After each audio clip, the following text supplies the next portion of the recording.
옆에 분들 서로 축복합니다. 사랑합니다. 축복합니다. 예배 잘 합시다. 가정에서 예배하시는 분들 포함해서 우리 모두가 다 오늘 불의 놀라운 응답의 역사가 임하기를 축복합니다. 요즘 그 교회 주변을 다니다 보면 그동안 많이 보지 못했던 하나의 현상이라고 할까요? 우리 주변에 깃발들이 많이 세워지고 있습니다. 무슨 말인지 이해하시죠? 무당들이 많이 지금 생기고 있다는 거예요. 그 이유가 뭘까 싶은데 우선 눈에 보이는 부분에서는 아마도 우리하고 인접해 있는 그 농협 뒤쪽에 개발이 되고 있거든요. 그래서 지금 보상이 끝나고 다 이주하기 시작했고 곧 철거에 들어가는 것 같습니다. 그러다 보니까 그 지역에 있었던 이 무당들이 지금 우리 지역으로 많이 들어와 있는 것 같습니다. 아주 오래전 얘기지만 유천동에 있었던 그 깃발들이 변동과 도마동 쪽으로 많이 왔거든요. 그때 당시에 유천동이 개발된다고 하던 때였습니다.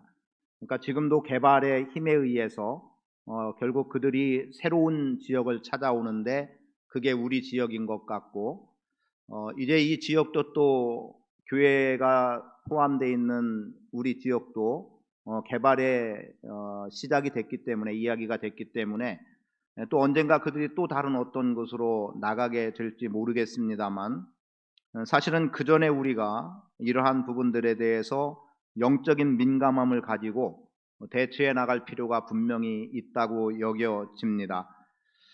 이렇게 자연적인 현상으로 인해서 그 세력들이 우리 교회 주변에 온다고 하는 이면에는 우리가 더 기도해야 된다라고 하는 당위성을 갖게 만드는 겁니다. 우리가 살아가는 이 땅을 다스리는 것은 악한 영의 세력이기 때문에 교회가 얼마만큼 기도하고 중보하느냐에 따라서 하나님의 나라가 임하는 것이고 하나님이 다스리는 땅이 되기 때문에 우리 교회가 지금 교회 속해 있는 이 지역에 또는 이 블럭이라고 해야 되나요? 재개발된다고 하는 이 지역 전체를 위해서 기도해야 되겠고 아직 제가 시행은 하진 않았습니다만 지금 우리가 개발되는 지역을 하루에 한 바퀴씩 이렇게 좀 다녀야 되겠다, 돌아야 되겠다는 생각을 하게 됩니다. 이것은 단순히 이주의 문제 때문이 아니라 영적인 문제도 담겨져 있다고 보기 때문에 그러합니다. 그래서 성도님들도 기억나시는 대로 우리 지역을 위해서 특히 기도해 주셔야 되고 그 기도와 더불어서 분명한 것은 이렇게 하나님이 가증히 여기는 또 교회에 반한 것들이 교회 주변에 자꾸 생겨서 영적으로 불편을 끼치거나 아니면 우리가 예배하는 것에 지장이 되지 않고 또는 어떤 사람들이 오고 가면서 그러한 것들을 대하면서 그것들이 높여지지 않도록 기도해야 됩니다. 한 2년 전쯤 얘기입니다만 근처에 깃발 하나가 없어진 것 때문에 기도하는 기회를 더 가질 수 있었고 하나님께서 이렇게 또 선하게 역사하신다라고 하는 생각을 했던 적이 있는데 그런데 뜻하지 않은 새로운 변수가 생겨난 것 같습니다. 분명한 것은 우리가 기도하지 않았기 때문이라고 하는 문제보다 더 기도해야 된다라고 하는 것을 주님이 우리에게 바라고 있는 것이 아닌가 싶습니다. 우리 교회 자체에 대한 비난은 아니지만 지금 한국 교회는 많은 위기에 처해 있는 것 분명합니다. 엘리야 시대에 여호와의 신앙에 커다란 위기를 겪었습니다. 아시겠습니다만 북왕국과 남왕국이 나누어진 이후에 남왕국 유다는 그래도 신앙의 면모를 가지고 계속해서 흘러왔기 때문에 중간중간에 악한 왕들이 자리하고 있음에도 불구하고 그리고 하나님께서 약속하신 대로 다윗의 왕조가 영원할 것에 대한 약속이 있었기 때문에 비록 그들이 악한 행위를 하고 있음에도 불구하고 하나님께서는 그들을 계속해서 보호해 주시고 그들이 돌이킬 기회를 갖게 하시고 그래서 새로운 기회를 끊임없이 주셨습니다. 그리고 그들이 바벨론의 포로로 잡혀가서 모든 것이 끝났다고 여겨지는 상황에 주어졌을 때도 하나님께서 70년 만에 돌아오게 하셔서 지금까지도 이스라엘이 존재할 수 있게 하셨던 것. 그런데 북왕국 이스라엘은 초대 왕, 즉 여로보암부터 계속해서 악한 길로 치달아왔어요.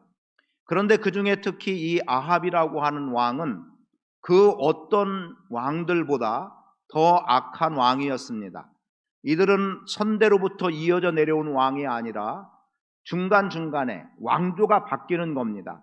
그러니까 요즘 표현으로 말하면 구테타로 얻은 정권은 결국 구테타에 의해서 넘어지고 만다는 겁니다. 그런 정도로 특히 이들은 악을 행했기 때문에 끊임없이 그러한 상황에 놓여 있게 됐는데, 그렇게 악한 왕으로 불려지는 아합의 시대는 다른 어떤 왕들 때보다 더 악하게 여겨졌던 이유가 이세벨이라고 하는 여인을, 이방 여인을, 즉 바알을 섬기고 있는 여인을 아내로 맞아들이게 됨으로 인해서, 그래서 아합도 바알을 숭배하게 되는데, 아합 그 바알 신전에다가, 바알 제단에다가, 바알의 신전에다가 바알 신상들을 세워놓은 거예요. 그렇게 함으로 인해서 백성들이 미혹당하게 되고 바알을 숭배하게 되는데, 바알을 숭배하기 쉬운 이유는 여기에 있었습니다. 바알은 풍요를 주는 신으로 여겼어요. 풍요를 주는 신이라고 할 때에 풍요를 준다는데 싫어할 사람이 어디 있겠습니까? 내가 농사를 짓는데 적절한 때에 비를 주고 좋은 공기를 허락하고 햇빛을 허락해 주셔서 하나를 심어서 30배, 60배, 100배의 결실을 맺는다고 할 때 그 신을 따르지 않을 이유가 없는 거죠. 하나 심어서 하나를 얻는다고 하면 누가 그러한 신을 따르겠습니까? 물론 하나님이 그렇지 않음을 말하는 게 아니에요. 이후에 보면 하나님이 더 풍요로움을 제공하는 분이라는 것을 분명하게 제시해 나가고 있습니다만, 지금 이스라엘 백성들이 따르게 됐던 것은 당장에 눈에 보이는 바알이 우리에게 이만큼의 풍요를 준다고 생각을 했던 겁니다. 그래서 아합 왕 시대의 이스라엘이 신앙적 위기에 처해 있던 것처럼 지금 오늘 지금의 세상도, 세상의 교회도 지금 여전히 그러한 신앙적인 위기 속에 처해 있다고 보는 거예요. 사실 세상은 교회에 대해서 두드러지게 부정적인 눈으로 바라보고 있고 시선이 곱지 않은 것을 우리가 보고 있습니다. 우리는 여기에 대해서 문제를 다른 데다 제기하려고 하는 부분은 아니지만, 분명한 것은 정치 권력과 언론이 맞물려서 교회에 대해서 더 많이 공격하고 있다는 그 뉘앙스를 지울 수 없는 이러한 정도의 상황에 우리가 놓여 있는 거죠. 여기서 코로나의 어떤 이야기들을 열거하고 싶지 않지만, 단적으로 말하면 교회에서 발생한 것, 아니면 종교 전체에 의해서 발생한 것이 고작 해봐야, 고작이라는 표현을 이해하고 들으셔야 됩니다, 5%가 되지 않습니다. 그런데 모든 게 다 교회로부터라는 거죠. 심지어 다른 종교까지 포함해도 그 정도밖에 되지 않는데, 그런데 모든 게 교회 탓 이렇게 몰아가고 있고, 교회에 대한 비리를 언론들은 끊임없이 파헤치고 있는 이러한 모습들을 보게 됩니다. 이런 부분에 교회가 잘했다라고 단적으로 말하고 싶지 않습니다. 교회가 세상에 빛이 되어야 되고 소금이 되어야 되는 그 역할을 제대로 감당하지 못한 것 분명히 있고, 또는 일부의 그릇된 목회자들의 탈선의 문제들이 이러한 문제들을 야기하고 있는 것 부정하지 않겠습니다. 그러나 소수의 사람들에 의해서 결국 교회는 끊임없이 난도질 당하고 있는 게 지금의 현실이라고 한다면, 오늘 우리가 흔히 익히 생각하고 있는 갈멜산에서의 엘리야의 기도, 또는 바알의 제사장들과 하나님의 사람인 엘리야 850대 1이라고 하는 이 수치 속에서 누군가의 승리가 분명히 나타나고 있고 드러나고 있는 이 모습을 우리가 한번 좀 깊이 생각해 보면서, 지금 아합 왕 시대의 이스라엘이 겪고 있는 여호와의 신앙의 위기, 오늘 우리가 겪고 있는 하나님을 예배하는 것에 대한 위기, 이것을 동시에 생각해 보면서 오늘 말씀을 좀 대하기를 원합니다. 지금 본문의 말씀은 짧게 읽었습니다만 실질적인 내용은 17장, 18장이 다 포함되어져야 되는 내용입니다. 그러한 내용 속에 보면은 이러한 말씀들이 있습니다. 18장 17절에 보면 엘리야를 볼 때에 아합이 그에게 이르되 이스라엘을 괴롭게 하는 자여 너냐라고 하는 질문이 던져져요. 이 질문이 던져진 이유는 뭐냐면 아합이라고 하는 아주 악한 왕에게 대립하고 함께 맞서야 될 선지자가 세워져야 된다면 이 선지자도 그만큼 강한 선지자여야 됩니다. 물론 하나님이 그때마다 세운 선지자가 약하다는 의미는 아니에요.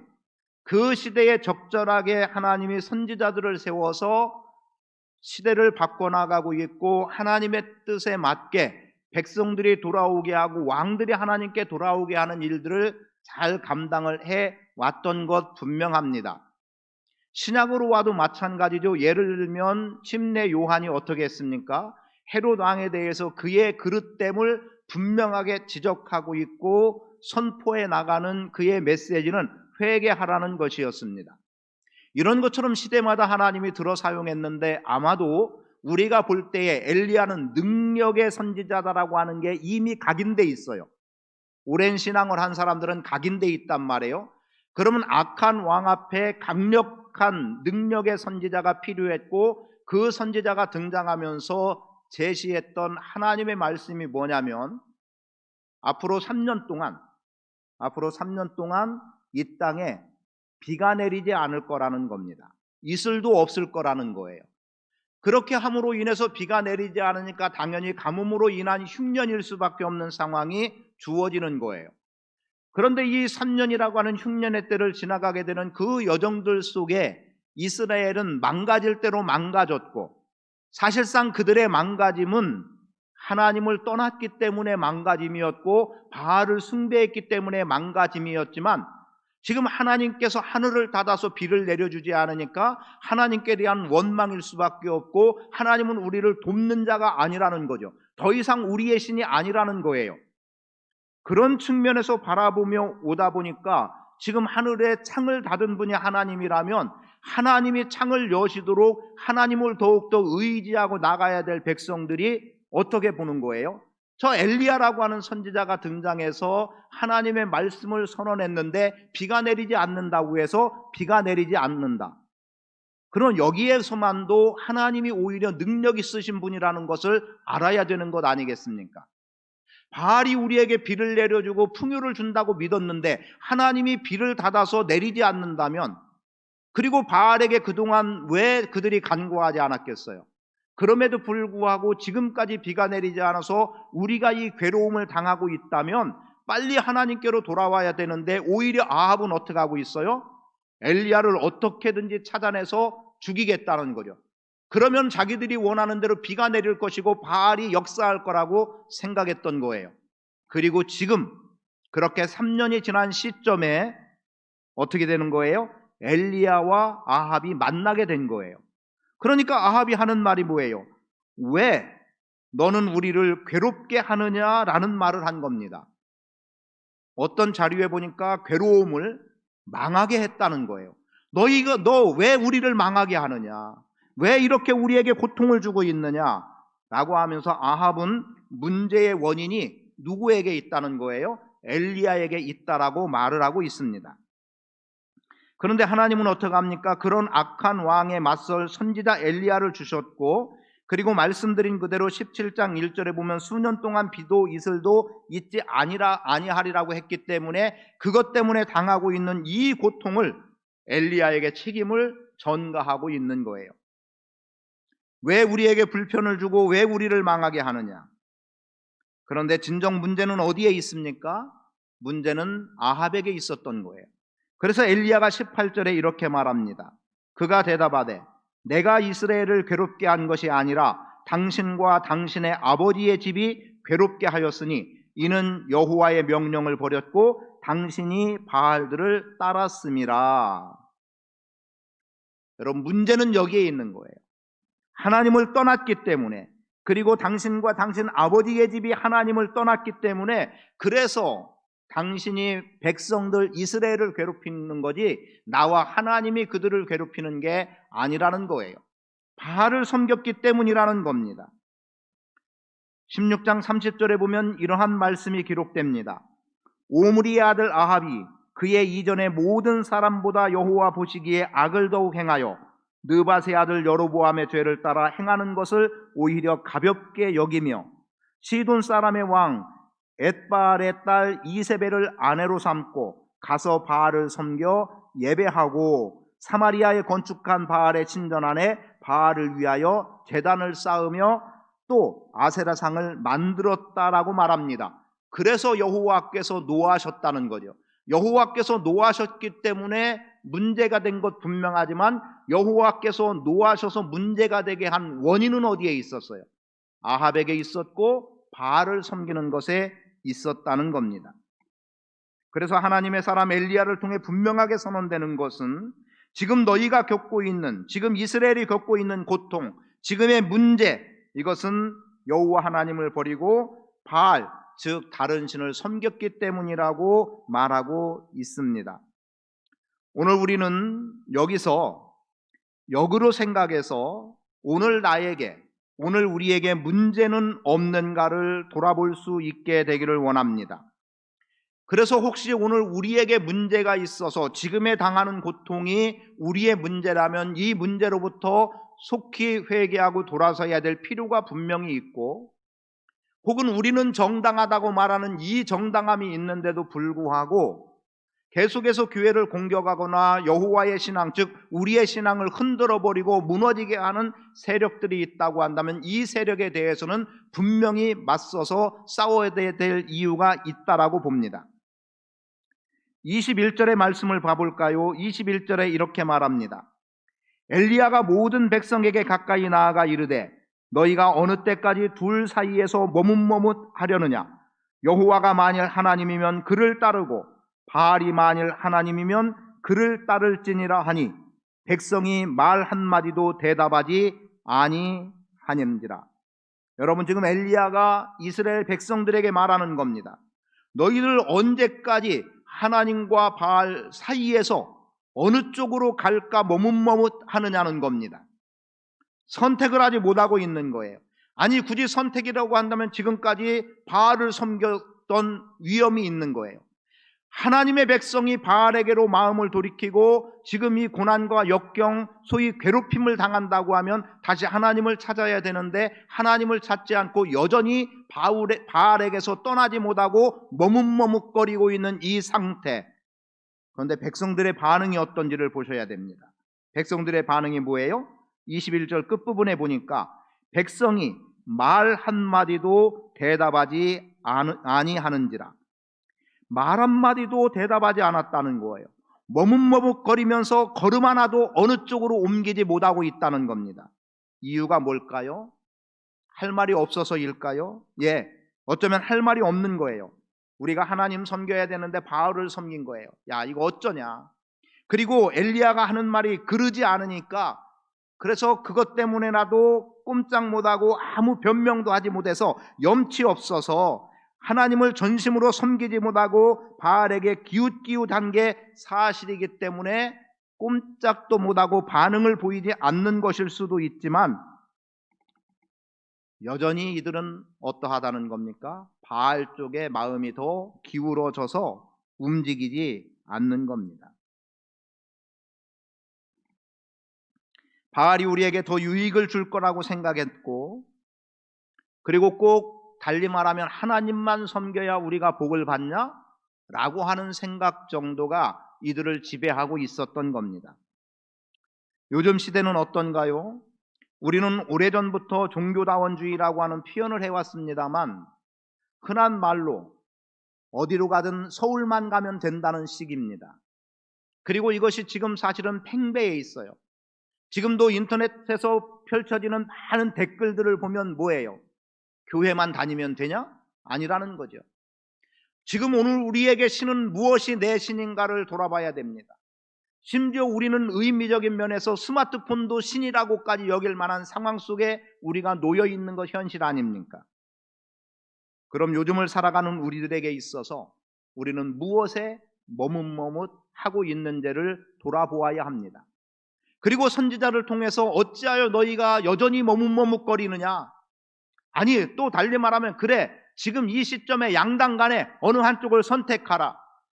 마치 여호수아가 나와 내 집은 여호와만 섬기겠노라고 말하면서 오늘날 너희는 너희 섬길 자를 택하라고 그렇게 말했던 것처럼 어쩌면 오늘 우리 믿음의 사람들의 신앙이 분명해야 됩니다. 어찌 보면 우리의 신앙의 위기는 어디에 있어요? 머뭇머뭇거림에 있는 거예요. 하나님을 믿는다고 하면서도 나에게 유익이 될 만한 것, 또 좋게 여기는 어떤 것들에 대해서 자꾸 마음이 쏠리고 그쪽으로 더 흔들려 버리고 있는 지금의 현실은 아니냐? 그런 말은 아니지만 지금 상황 속에서 교회가 꼭 그렇게 해야 되느냐라고 말하는 사람들이 교회 안에 있는 것 분명합니다. 나쁘다는 의미의 표현은 절대 아닙니다.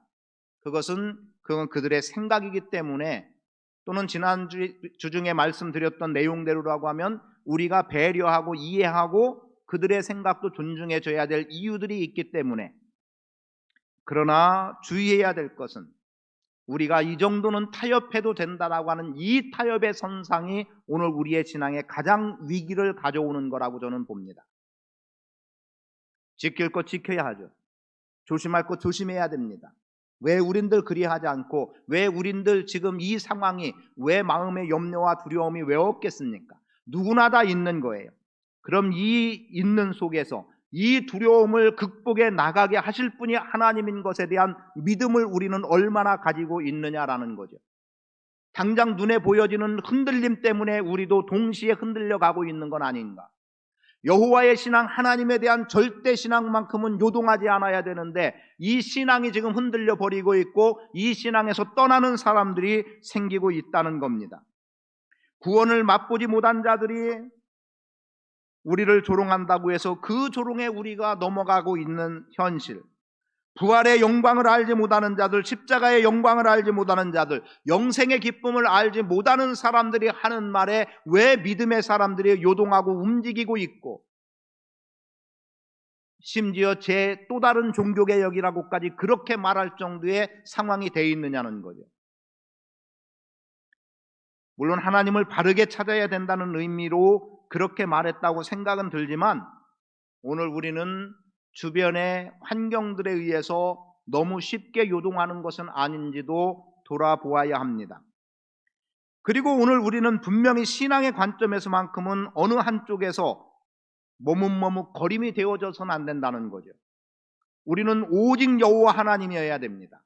그분만이 우리의 구원이고 그분만이 우리의 능력이 되어야 됨을 우리는 확신할 수 있어야 되고, 어떤 질병과 역병들이 우리를 고통스럽게 한다 할지라도 안전한 거처가 되시고 우리의 의지할 분은 오직 주 여호와 하나님이라는 분명한 신앙만큼은 흔들릴 수 없어야 합니다. 여기에서 엘리야가 아합에게 대결을 요청합니다. 그 대결이 뭐죠? 너희들이 섬기고 있는 바알의 제사장 450명, 아세라의 제사장 400명을 다 모으라는 거예요. 어찌 보면 여기서 꼭 850이라고 하는 수치보다는 그렇게 많이 지금 우상이 팽배하게 온 이스라엘을 뒤덮고 있었다고 보아도 됩니다. 그리고 엘리야 한 사람이라고 표현하면 안 되겠습니다만, 왜냐하면 오바다라고 하는 사람에 의해서 지금 아세라에 의해 죽임당하게 되는 하나님의 선지자들 100명을 그 사람이 보호했어요. 그래서 지금 엘리야뿐 아니라 100명의 사람들이 보호받고 생존해 있는 상황인 건 분명해요. 그러면 그만큼 하나님의 믿음으로, 여호와의 신앙으로 견고하게 세워진 사람들은 많지 않다는 의미가 됩니다. 많음과 적음, 이 상황이 되는 거예요. 그래서 지금 엘리야가 숫자적으로는 850대 1이라고 하는 수치로 지금 대결을 하자고 지금 제안을 하는 거예요. 그때 아합은 어떤 생각이었을까요? 야, 너 하나가 뭐라고? 혹시 이렇게 생각하진 않았을까요? 그래서 기꺼이 모아놓는 거예요. 그래서 바알과 아세라의 선지자들 850이 모여 있고, 그리고 엘리야가 그 앞에 서서 말을 합니다.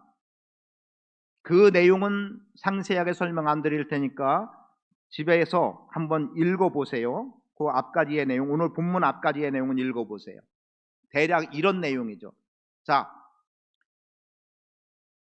제물 소 2마리를 갖다 놓고 한 마리는 너희 신에게 제사해라. 나는 나의 신 여호와 하나님 앞에 제사하겠다는 거예요. 그리고 너희가 수가 많으니까 너희 먼저 너희 신에게 구해라. 그 이후에 나도 구하겠다는 거죠.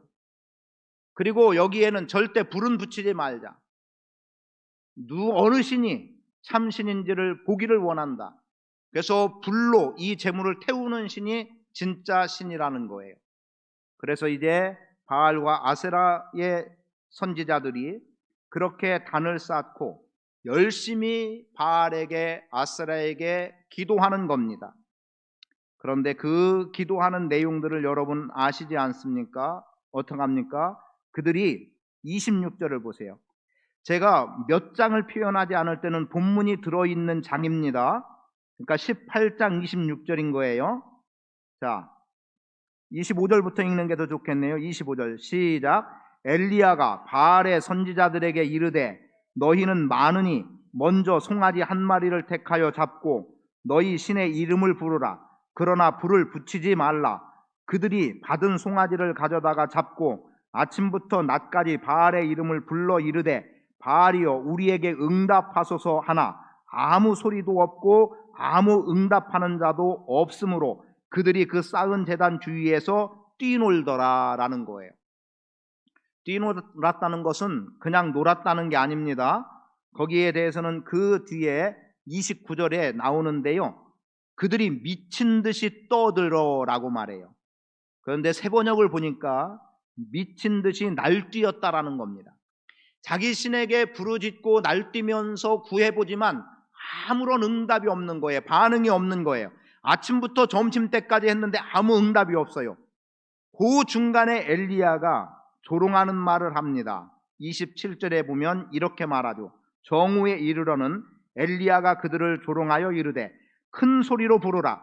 그는 신인즉 묵상하고 있는지 혹은 그가 잠깐 나갔는지 혹은 그가 길을 행하는지 혹은 그가 잠이 들어서 깨워야 하는지.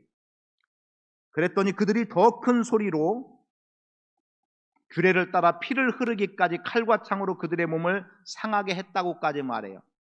이방신들의 제사법 중에 하나는 제사장들이 자기의 몸을 칼로 그어가면서 피를 흘리면서 제사하는 게 극도로 잘한 제사처럼 인식을 했던 거지요.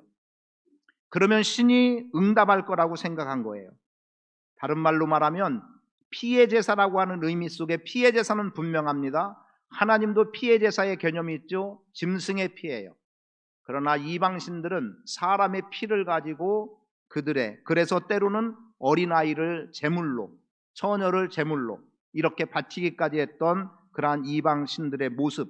그래서 자신들의 몸을 상하면서 피가 흐르기까지 하면서 미친 듯이 날뛰었지만 또 말씀의 29절 후반절 아무 소리도 없고 응답하는 자나 돌아보는 자가 아무도 없더라. 26절이나 29절이나 동일하게 바알과 아세라의 신들은 그 어떤 반응도 보이지 않고 응답이 없었습니다. 이제 엘리야가 다시 백성들에게 말합니다. 이리로 가까이 오라는 거예요. 내게로 오라는 겁니다. 그러면서 먼저 무너진 여호와의 제단을 수축했다고 말해요. 여러분 중요한 겁니다. 하나님 예배할 때 무너진 것 회복시켜야 됩니다. 꼭 건물적인 측면의 무너짐이 아니에요. 우리가 죄로 넘어지고 불의 가운데 넘어지고 욕심과 이기심과 다툼과 분쟁 속에서 넘어졌던 모든 것들을 정리해야 됩니다.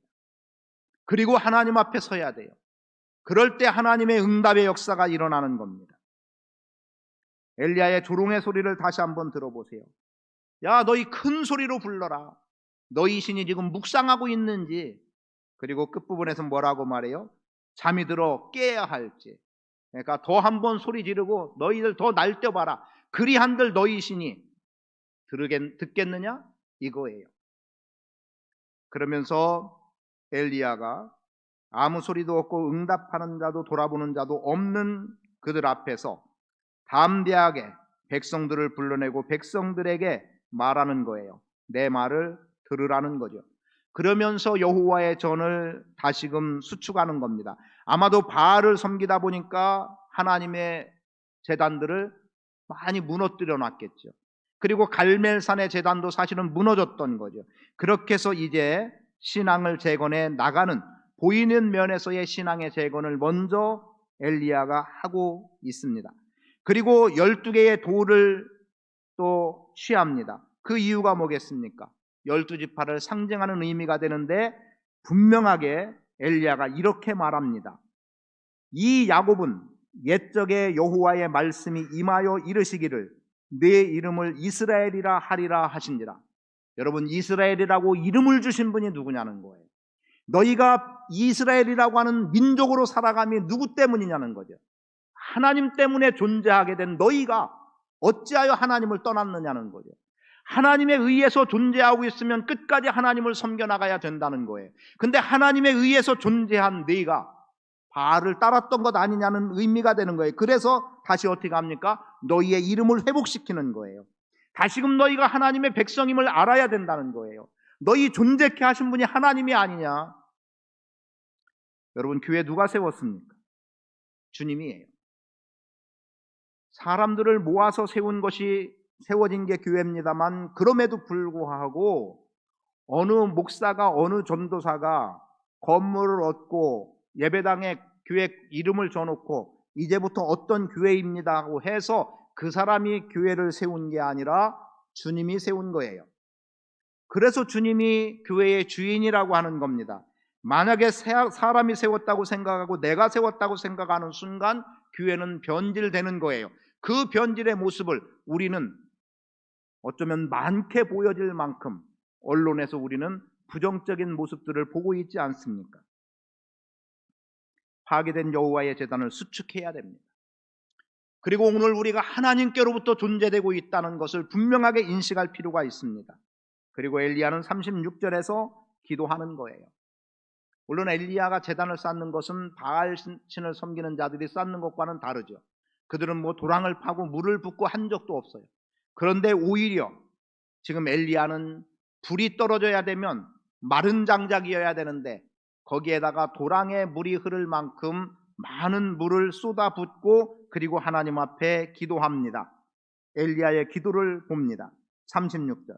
저녁 소재 드릴 때에 이르러 선지자 엘리야가 나아가서 말하되 아브라함과 이삭과 이스라엘의 하나님 여호와여, 주께서 이스라엘 중에서 하나님이신 것과 내가 주의 종인 것과 내가 주의 말씀대로 이 모든 일을 행하는 것을 오늘 알게 하옵소서. 날뛰듯이 기도하고 있나요? 아니에요. 그냥 그의 소리로 하나님 앞에 기도하는 겁니다. 37절.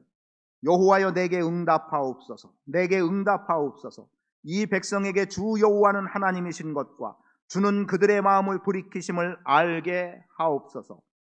그랬더니 어찌 됩니까? 시작. 이에 여호와의 불이 내려서 번제물과 나무와 돌과 흙을 태우고 또 도랑에 물을 핥은지라.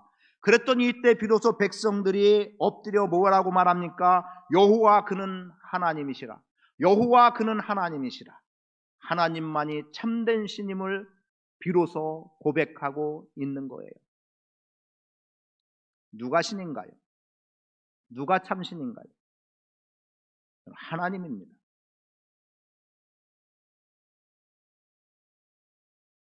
날뛰던 바알과 아사랴의 선지자의 구하는 모습과는 달리 엘리야는 그런 행위 하나 없이 하나님 앞에 겸허하게 엎드려 기도하는 겁니다. 아브라함의 하나님, 이삭의 하나님, 그리고 이스라엘의 하나님, 여기는 야곱의 하나님이라는 의미와 더불어 지금 이 백성의 하나님임을 고백하는 거예요. 그리고 이스라엘 중에 거하시는 하나님의 이름을 불러내는 겁니다. 그리고 오늘 알게 해달라는 거예요. 여러분, 오늘입니다. 오늘 우리가 주님 앞에 바로 서야 되고, 오늘 우리가 깨어 있어야 되고, 오늘 우리가 기도하고 오늘 응답을 바라볼 수 있는 그 은혜가 우리의 삶 속에서 있어야 합니다. 결국 엘리야는 승리하게 되죠. 엘리야의 승리는 엘리야 한 사람의 승리가 아니라 하나님의 승리요 이스라엘의 승리로 다가오게 되는 겁니다. 그리고 다 쳐 죽이지 않습니까? 제사장들은. 여기는 뭐 더 말하고 싶지 않지만 그 쳐 죽임 속에서 우리 속에 있는 혹시 하나님 외에 다른 것들을 더 바라고 구했던 것, 혹은 하나님 앞에서 죄라고 여길 만한 것들이 생각나는 것 있다면 그거 다 죽이십시오. 제거하세요. 회개하십시오. 그리고 하나님 앞에 진실됨으로 돌아서는 삶의 행위가 있어야 됩니다. 그리고 마침내 고백하는 것, 여호와 그는 하나님이시로다. 여호와 그는 하나님이십니다. 오늘 우리가 부를 이름 여호와, 그분만이 우리의 진정한 신이요 진정한 하나님이신 것을 확신하고 부를 수 있어야 합니다. 내 생각대로 세상이 돌아가지 않아도, 내가 생각했던 것과는 전혀 다른 모습의 하나님처럼 보여도 여전히 하나님은 우리의 하나님인 것을 분명히 인식하고 믿고 따라야 합니다. 누군가의 어떻게 되어진 현상 때문에 내 마음이 무너질 일도 없고, 누군가 나를 공격한다고 해서 내가 거기에 요동할 일도 없고, 내가 믿는 하나님 지금 왜 응답이 없는 것 같이 여겨진다 할지라도 그분은 우리 가운데 임하시는 분이에요. 여러분, 바알과 아세라 선지자가 광란의 춤을 추어도 응답은 없었습니다. 그러나 엘리야가 그들에 대해서 무엇라고 조롱했습니까? 너희 신은 묵상하고 있는지, 길을 행하고 있는지, 어디 갔는지, 잠들어 있는지. 여기서 뭐 떠오르는 것 없나요? 여기서 이와 반대되는 하나님의 모습이 보이지 않습니까? 여러분, 하나님은 우리와 함께 하시는 분이에요. 하나님은 묵상하는 분이 아니에요. 이 부분은 제가 출애굽기 3장에서 애굽에서 고통하고 있는 이스라엘 백성들을 건져내시고자 할 때에 내가 너희의 고통의 소리를 들었다. 너희의 그 우고를 알고 있다. 내가 너희 모든 형편 알고 있다. 부르짖음 내가 들었다. 거기에 머무르면 묵상하는 하나님이에요. 그러나 하나님은 친히 내려오셨어요. 내가 내려가서 너희를 애굽에서 건져내서 가나안으로 이끌어 드리겠다는 게 하나님 아닙니까? 그러면 지금 엘리야가 말하는 너희의 신들 바알, 아세라, 너희 신은 지금 묵상하고 있는 것 아니냐? 무슨 말입니까?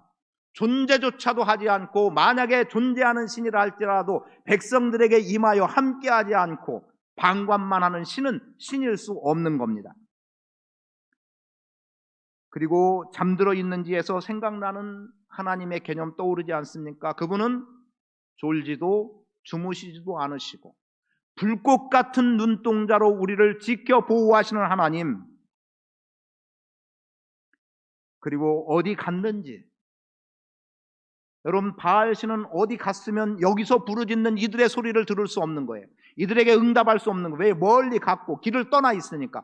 그러나 하나님은 우리가 바다 끝에 거할지라도 그곳에도 존재하시는 분이에요. 우리가 어디로 가든 그분은 나와 함께하고 우리와 함께하고, 그분은 무수부지하신 분이고, 그래서 하나님은 어느 한 곳에 매여 있는 하나님이 아니에요.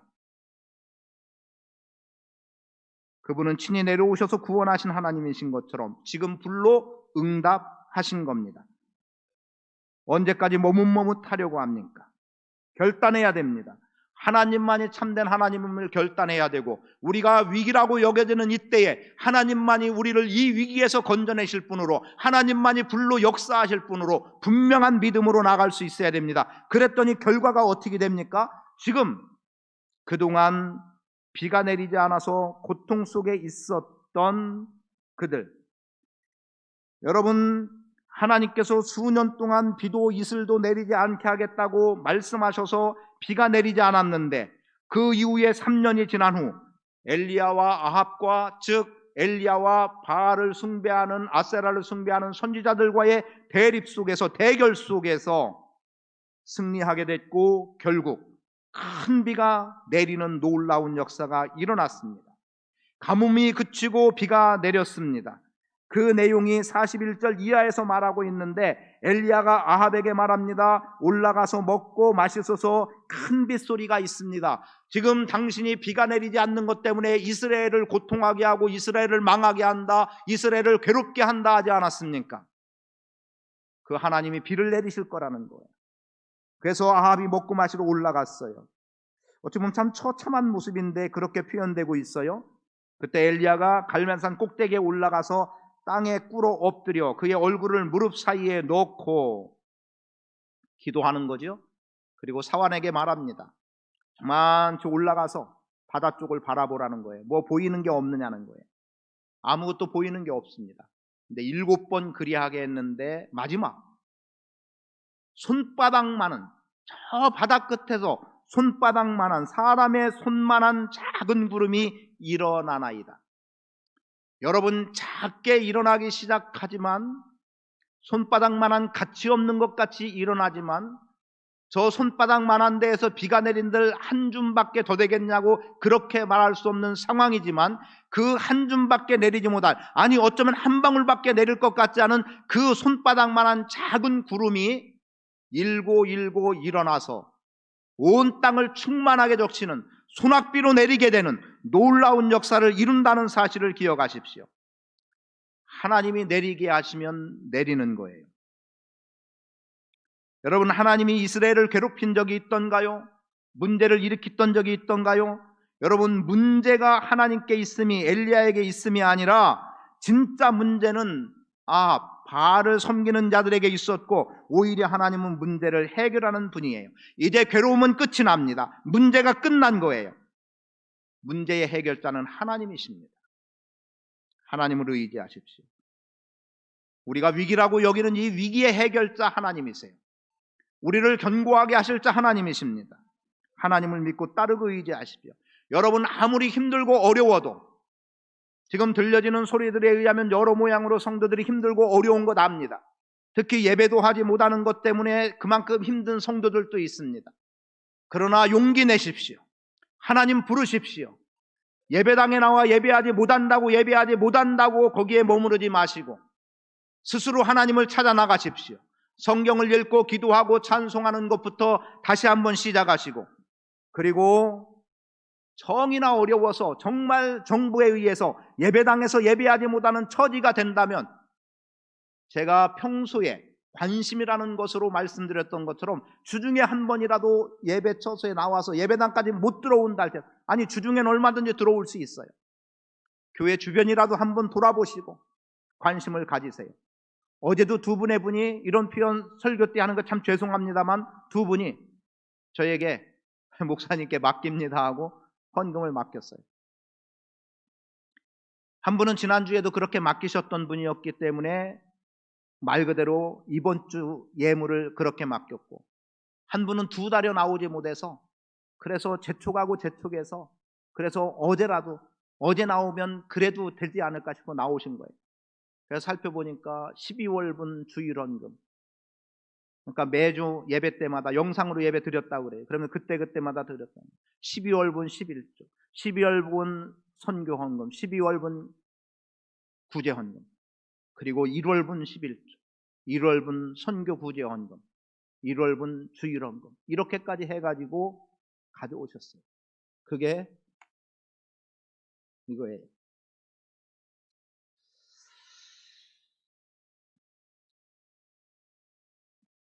그 마음에 헤아려지는 거예요. 헌금을 해서가 아니라 그분이 얼마나 주님을 사모하고 있음이 헤아려지는 거예요. 헤아려지는 거예요. 지금 우리가 이런 위기 속에 있습니다. 그러나 여호와 하나님을 붙잡으세요. 그분만이 우리의 인생의 해결자이십니다.